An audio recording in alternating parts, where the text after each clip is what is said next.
So, I got here yesterday at 12. Well, I got here a little bit before 12. I think it was like 11:40. My appointment was at 12. I checked in. I picked up a trailer. And as I got on the highway, I noticed that the trailer was smoking. Actually, a four-wheeler got on the side of me and said, "Hey, your trailer is on fire." Well, you know, that's what he said, "Fire, fire." I can read his lips. So I pull over and I'm smoking. So I didn't make it too far away. So I turn around and come back. And as I come back, I call ROC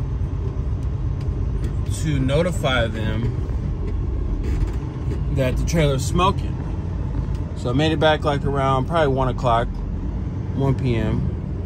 So they open up a order for maintenance. That's the trailer right there. This guy just got here. So they opened up a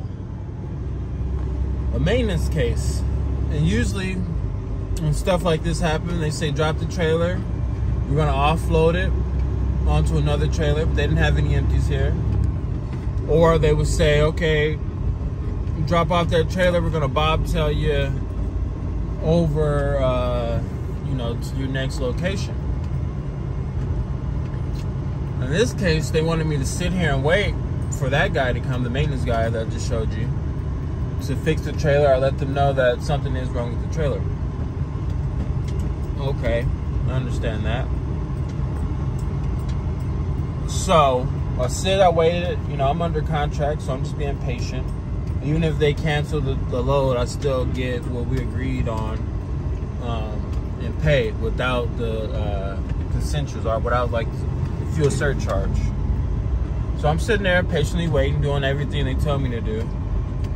And I'm asking them, hey, you know, I call them because I'm getting a little impatient. So I call and I let them know, like, hey, what's going on? Like, can you guys just give me a bobtail? They had me go to the guard shack. The guard shack said, hey, yeah, we tried to move that trailer, but yeah, it's not moving, man. It's seized up. I'm like, okay, you know, I figured that. And so I'm sitting there waiting. 8 hours go by. And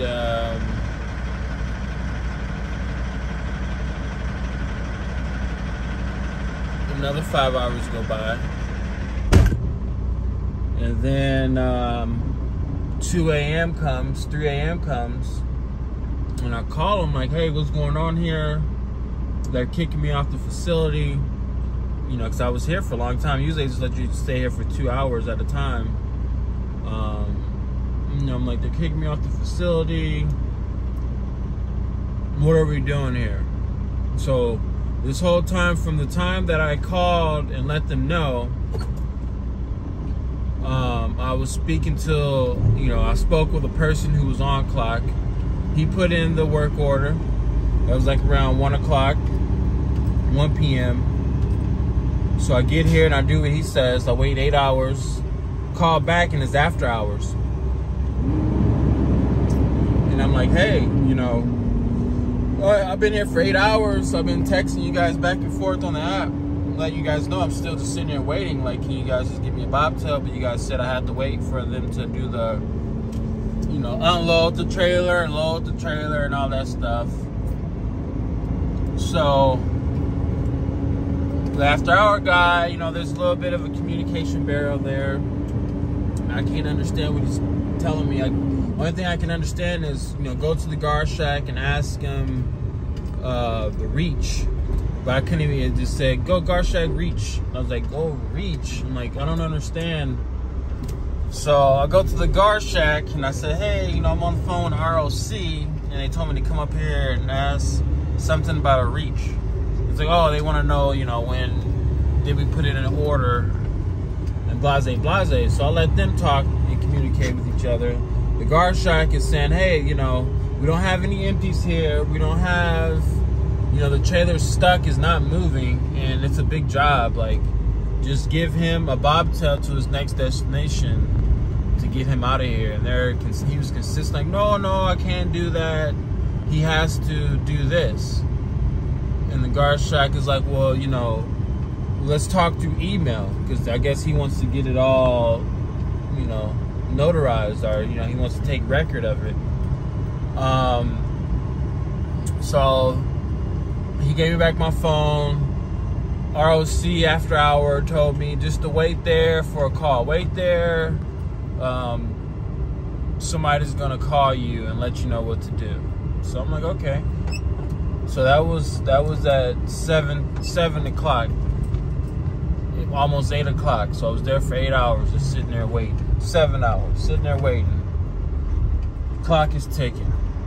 I let him know, hey, I got 4 hours left on my clock. Whatever we're gonna do, we gotta do it now. Once you get down to 2 hours, I'm not doing anything. I'm sleeping, because 2 hours from here is, you know, I'll make it past G. Anyways, so I waited patiently. I fell asleep. They come knock on my door to wake me up, and they tell me, hey, you know, you're not checked in. What are you doing here? And I told them, hey, you know, I've been here for, you know, at this point, 14 hours waiting for you guys to tell me what to do next. You know, ROC told me to sit here and wait, don't leave. The front gate told me they're gonna give me a call back. So I walk up to the front gate, and he tells me the same thing. Call ROC. I got another rep. Still a language barrier there, but I can somewhat understand him. And he's telling me, okay, I see you've been there for a long time. We're gonna take care of it. So I'm under contract. I'm only on, I think, a 34-hour contract. So that's, you know, I give them 2 14-hour clocks and 1 10-hour reset. So I already gave him a 14-hour clock, and I'm doing my 1 10-hour reset. But the guy wanted me to, he wanted me to go from Las Vegas to Simi Valley, S-I-M-I Valley, and go from there up to Bakersfield, and from Bakersfield back to Vegas, and do two dropping hooks here in Vegas. And I told him I have a problem with that, but I'm under contract, and I'm not gonna make it back to. I'm gonna make it to Bakersfield, maybe halfway back to Vegas before I have to stop and do another 10-hour. That'd be a breach of contract. Though we have a contract at 30, I think it's 32, 34 hours. You know, it's 2 14-hour clocks plus a 10-hour. So he's like, well, you gotta do it or you gotta reject the load. There's nothing I can do. So I just say, okay, thank you, I appreciate it, hang up. I'll call right back. And I get a lady this time, and she's trying to tell me the same thing, and I have to explain to her, like, listen, it's against the law for me to drive. You're trying to make me drive 800 miles, dang, you know, just under 800 miles in one day.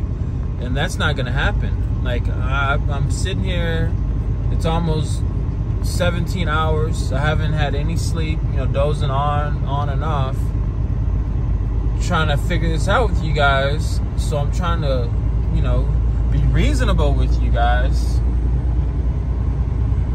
and let you know I can't do, you know, you knocked off some of it from Ontario. You know, if they wanted me to go from Vegas to Ontario, Ontario to San Bernardino, San Bernardino to Mira Loma to Suma Valley or Semi Valley, and then Semi Valley the next day. Like right now, I should be heading to Bakersfield from Semi Valley. But I told him I can't do the Semi Valley to Baker, then, you know, Baker back. I can do the Vegas to Baker and then do a turnaround from Baker back to Vegas. It's like, you know, 600 miles. I can do that in a day. And she didn't understand. And I said, you know, it's breach of contract. I'm not trying to get legal with anybody. I'm just trying to be logical. You know, you gotta use some logic here. You gotta know the hours of service if they're gonna have you doing after-hour dispatching. And you're supposed to be the one to help me figure this out. But I'm letting you know right now, my truck's not moving and I'm not canceling anything. You guys gotta figure this out. So I didn't want to argue with her. Whatever she said, I said, okay, thank you. I wait until this morning. I do my, I give me some sleep, wake up around 10 o'clock. And I call back, and it's the regular people there, Americans. You can tell they're American by their voice. And I tell her, and they're very logical. Okay, we see here, we messed up, we made a mistake, it's not your fault. This is what we're gonna do. Look at that's where NASCAR is at every year right there. This is Speedway. So this is what we're gonna do. You're gonna go from Vegas to Bakersfield and come back and do the 2 drops there. That's 609 miles. Can you do that? Yes, I can do that. Go pick up an empty. If they don't have any empties, put in a bobtail request and we'll get you done. I said, fine, we'll get it done. So, story is, Amazon dropped the ball big time. And just their after hours, I would say, and then they picked it back up. But yeah, it could have been messy, but I'm under contract, so I have some type of if they would have canceled my loads, canceled everything, I still would have gotten paid that contract no matter what. If it's $1,800, $1,500, whatever it was, and they canceled on me, I still get that money. So that's why I like Amazon contracts. If I was on the DAT board, spot market, and something like that would have happened, the trailer would have been messed up, and the load's gone, and I sat there for 14, 16 hours, they would have gave me $150, and I would have had to waste another full day to find another load somewhere. And it would have been a waste of a day. Instead of right now, I went there, picked up the empty, and I'm heading. I'm still getting my money. I'll be back home tonight, back home to the babies. And yeah, that's enough of my rant. You guys keep rolling out there. Keep rolling through these hard times. We will get through. You new owner operators out there, only thing you can do is put in that work. You're getting baptized right now. If you just bought a truck and you got to make those truck payments, you got to be on that road OTR, especially if your truck payment's high, and insurance and all that stuff. You just got to put in the work, weather the storm, and everything will work out. Keep rolling.